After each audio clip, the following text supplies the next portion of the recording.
более 30 человек, уроженцев нашего села, принимали участие в Великой Отечественной войне. Большинство их было призвано в 1944 году.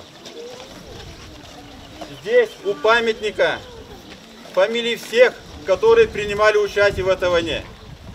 Хочу обратить ваше внимание. Крайние две плиты с цифрами – это фамилии ветеранов войны, которые погибли и пропали без вести. Рядом 4 плиты – фамилии всех тех, которые принимали участие в войне, но умерли уже в послевоенное время.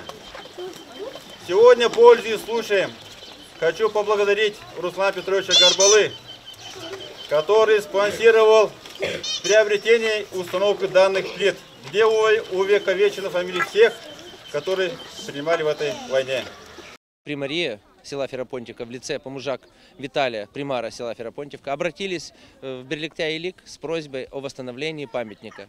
А более того, даже не восстановлении памятника, а добавлении мемориальных досок, где бы увековечены были имена всех людей села Ферапонтівки, которые принимали участие в боях в Великой Отечественной войне. Кто остался на этих полях сражений, кто вернулся и погиб от ран, кто скончался по болезни или просто по времени.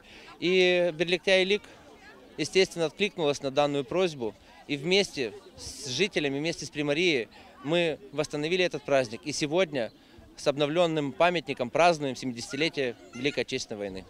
Это такая память о погибших на Великой Отечественной войне, которую ни мы, ни наши дети, ни другое меньшее поколение никогда не должны забыть. Это страшно.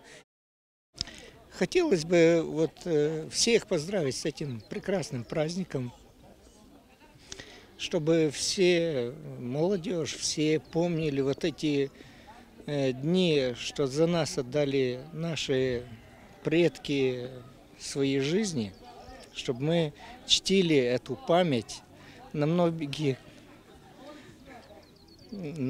года.